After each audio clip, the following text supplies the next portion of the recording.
नमस्कार, मैं विष्णु शर्मा आप सभी का आपके ही अपने चैनल ओनली फॉर किड्स में हार्दिक स्वागत करता हूं।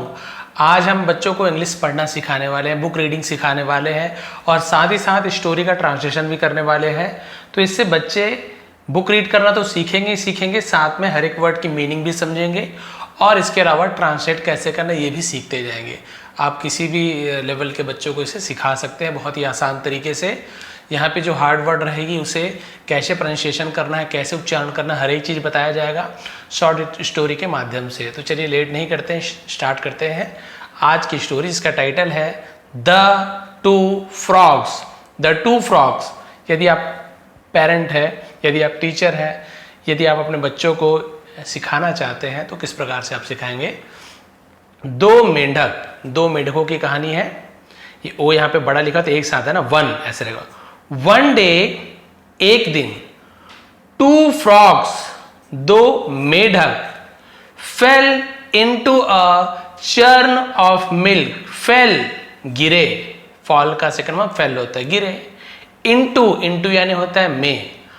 अ चर्न एक मथनी में, चर्न यानी जिसपे दूध को मथा जाता है, वो मटका जैसे रहता है उसे चर्न कहा जाता है। ऑफ मिल्क यानी दूध की एक मथनी में गिर गए। दे स्वैम राउंड एंड राउंड। दे यानी वे, स्वैम तैरे, स्विम का स्वैम हो जाता है second form. Round and round यानी गोल गोल, ऐसे बोलते ना इधर उधर, राउंड एंड राउंड, वो गोल गोल उन्होंने क्या किया, तैरा, इधर उधर तैरा। And tried to hop out. And tried यानी कोशिश की, टू होप आउट। ये वाला हॉप यानी क्या होता है, हॉप यानी कूदना, जंप करने से हॉप कहते हैं, ठीक है। और बाहर निकलने की कोशिश करते रहे, कोशिश किया तो ट्राई का सेकंड फॉर्म ट्राइड होता है। ट्राइड, हॉप कूदना, छलांग लगाना, हॉप कहते हैं, लीप जैसे होता है वैसे ही। As there was no solid support under their feet. As क्योंकि, देयर यानी वहां, वॉज यानी था, नो यानी नहीं, सॉलिड सपोर्ट, सॉलिड यानी क्या होता है, ठोस, सपोर्ट यानी सहारा, क्योंकि वहां ठोस सहारा नहीं था। अंडर यानी नीचे, देयर फीट उनके पैरों के, क्योंकि उनके पैरों के नीचे कोई ठोस सहारा नहीं था जिसमें वो खड़े रह पाते, क्योंकि लिक्विड है, लिक्विड में डूब जाते हैं तो वो खड़े नहीं हो पा रहे थे। क्लियर है।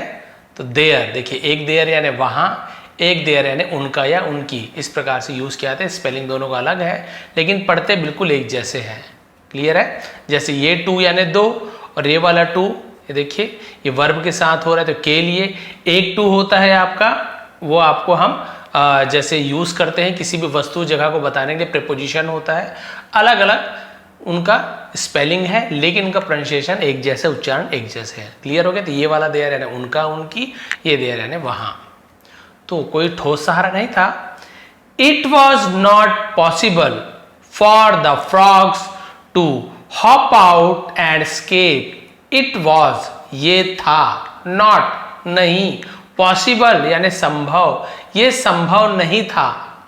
फॉर के लिए, द फ्रॉग्स मेढकों के लिए यह संभव नहीं था। टू हॉप आउट कूदकर बाहर निकलने का, आउट यानी बाहर होता है, बाहर निकलने का कोई संभव नहीं था। एंड स्केप, स्केप यानी क्या होता है, बाहर निकलना, बच के निकलना, उसे स्केप कहा जाता है। बाहर कूदना और बच पाना संभव नहीं था क्योंकि नीचे कोई ठोस सहारा नहीं था उनके। अब कैसे करते वो लोग। आफ्टर सम टाइम, कुछ समय के बाद, आफ्टर यानी के बाद, सम टाइम कुछ समय के बाद, one of the frogs said, मेढकों में से एक ने, वन ऑफ द उनमें से एक, वन ऑफ द टीचर शिक्षकों में से एक, वन ऑफ द ब्रदर्स भाइयों में से एक, तो वन ऑफ द का यूज करते हैं। वन ऑफ द फ्रॉग्स मेढकों में से एक ने, सेड कहा, से का सेकंड फॉर्म सेड होता है। I am completely tired. I am मैं, एम यानी हूं, कंप्लीटली पूरी तरीके से, टायर्ड थक चुका हूं, थक गया हूं, मैं पूरी तरीके से थक गया हूं। आई कांट स्विम, मैं तैर नहीं सकता, कैन यानी सकना होता है, उसी में कैन नॉट को शॉर्ट में कांट बोलते हैं, ये ऐसे रहता है can not. I can not swim, मैं तैर नहीं सकता, तो कैन यानी सकना, नॉट यानी नहीं, उसी को शॉर्ट में कांट बन जाता है। आई कांट स्विम, ऐसे कैन भी बोलते हैं बहुत सारे, कांट भी बोलते हैं। मैं तैर नहीं सकता एनी लॉन्गर, यानी और ज्यादा, तो एनी लॉन्गर का यूज करते हैं। मैं अब और तैर नहीं सकता, मैं पूरी तरीके से थक गया हूं। I am giving up, I am giving up, giving up का मतलब क्या होता है? हार मान जाना, मैं हार मान रहा हूं। कंटिन्यूअस टेंस है, इज एम आर के साथ एनजी फॉर्म है। गिव अप यानी होता है हार मान जाना, त्याग देना, उसे गिव अप करना, उसी का गिविंग अप हो गया प्रेजेंट कंटिन्यूअस टेंस में। आई एम गिविंग अप, मैं हार मान रहा हूं। ही गेव अप, और उसने क्या किया? ही यानी वह भी होता है, उसने गेव अप, और उसने हार मान ली। वेंट एंड और went down to the bottom of the churn, went यानी गया, down यानी नीचे, to कहाँ गया? preposition का यूज किया गया। the bottom यानी सतह को, नीचे तल को bottom कहा जाता है, नीचे चला गया, किसके? of the churn यानी उस मथनी के, उस मटके के नीचे वो चला गया। he was drowned, और वो क्या हो गया था? डूब गया। drowned ऐसे यूज करते हैं, drown यानी होता है डूबना, उसका सेकंड फॉर्म drowned, डूब गया था, वो डूब गया। देखिए वो थक गया, हार मान गया, मैं अब और नहीं कोशिश कर सकता, मैं थक गया हूँ, और वो सीधा हार मान गया और वो सीधा नीचे डूब गया। लेकिन दूसरा मेढक क्या किया? देखिए, द अदर फ्रॉग सेड, दूसरे मेढक ने कहा, I will go on swimming, यानी कि मैं तैरता रहूंगा। विल गागी गे, गो ऑन यानी तो कुछ चीज करते रहना, स्विमिंग यानी तैरते रहना, मैं तैरता रहूंगा। आई होप, देखिए ये होप है, वो हॉप था कूदना वाला, ये होप है। आई होप, मुझे उम्मीद है। समथिंग यानी कुछ, विल हैपन, होगा, हैपन यानी होना, विल गागी के फ्यूचर टेंस, कुछ होगा, एंड सेव मी, और मुझे, और मैं बच जाऊंगा, या मुझे बचा लेगा। कुछ तो होगा और मुझे वो क्या करेगा? बचाएगा, या मैं बच जाऊंगा। सो इसलिए he went on swimming, वो तैरता रहा, went on swimming, वो तैरता रहा, इसलिए वो तैरता रहा। his movements, उसकी जो मूवमेंट थी, मूवमेंट यानी उसकी हरकत जो थी, churn the milk, दूध को उसने क्या कर दिया? चर्न कर दिया। चर्न यानी होता है मथना, मथ दिया दूध को, क्योंकि बार बार पैर को ऐसे हिला रहा था।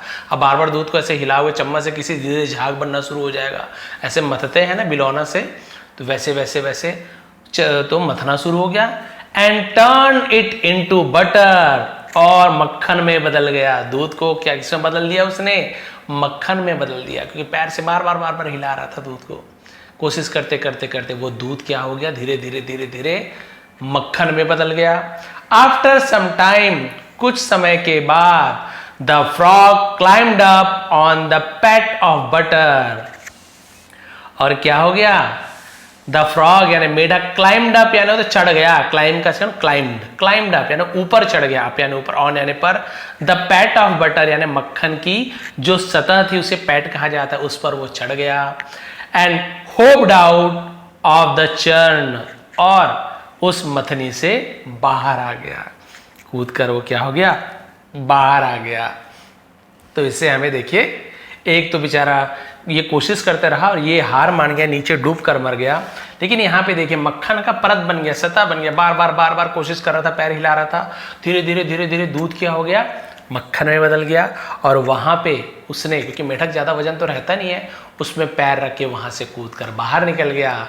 God helps those who help themselves, है ना, गॉड यानी भगवान, हेल्प्स मदद करते हैं, दोज यानी उनका, हु यानी जो, हु यानी कौन भी होता है, जो भी होता है, हेल्प जो मदद करते हैं, देमसेल्व्स यानी खुद की, जो खुद की मदद करते हैं भगवान उनका मदद करता है। खाली बैठ के बोलोगे भगवान मुझे बचा लो, ऐसा नहीं होगा। आपको बचने के लिए खुद मेहनत करनी होगी, तब भगवान आपको थोड़ा हेल्प करेंगे। देखिए भगवान ने हेल्प की ना इसकी, और एक हार मान गया, भगवान ने इनकी हेल्प नहीं की क्योंकि कोशिश ही नहीं किया, थक गया, बोला हार मान गया। तो हार मानने वाले नहीं जीत सकते, आपको आखिर तक हार नहीं माननी है। तो बताएंगे आपको आज की स्टोरी कैसी लगी। बिल्कुल बच्चों को ऐसे स्टोरी आप सिखाइए, धीरे धीरे धीरे स्टोरी से क्या होता है उनका इंटरेस्ट बढ़ता है। अरे वाह मज़ा आ गया स्टोरी में, अगली स्टोरी पढ़ूंगी। तो वो लोग जब इस प्रकार से धीरे धीरे वीडियोज़ को देखेंगे, आप भी सीखेंगे, आप बच्चों को पढ़ाएंगे, आप बोल बोल के सिखाएंगे, पॉइंट आउट करके कि frogs fail into a churn, तो बच्चे धीरे धीरे धीरे धीरे इसे सीखना शुरू कर देंगे और वो आराम से इंग्लिश बुक पढ़ना सीख जाएंगे। चाहे वो किसी भी मीडियम के हो, उससे कोई प्रॉब्लम नहीं है। देख देख कर सुन सुन कर ही बच्चे सीखते हैं, उनकी कैचिंग पावर बहुत अच्छी रहती है। बस हमें सही तरीके से सिखाने की ज़रूरत है। क्योंकि मैं गवर्नमेंट प्राइमरी स्कूल का टीचर हूँ, तो बहुत अच्छी तरीके से मैं जानता हूँ कि बच्चों को किस प्रकार से इंग्लिश बुक रीड करना सिखाया जाए। बहुत सारे बच्चे हमारे स्कूल के जिनके माता पिता बिल्कुल पढ़े लिखे हुए नहीं है, लेकिन वो इंग्लिश बुक एकदम बहुत अच्छी तरीके से पढ़ते हैं गवर्नमेंट स्कूल के। तो स्कूल कुछ भी रहे, बच्चे यदि आप उन्हें पढ़ाते हैं, कोशिश करते हैं, मेहनत करवाएंगे तो ज़रूर सीख जाएंगे। आप सभी का बहुत बहुत धन्यवाद। चैनल पर नए हैं तो प्लीज़ सब्सक्राइब कर लेंगे। अब से इसमें रेगुलर वीडियो आया करेंगे और इसमें ऐसे ही आसान तरीके से बच्चों को लिखना पढ़ना सिखाया जाएगा। बहुत बहुत धन्यवाद।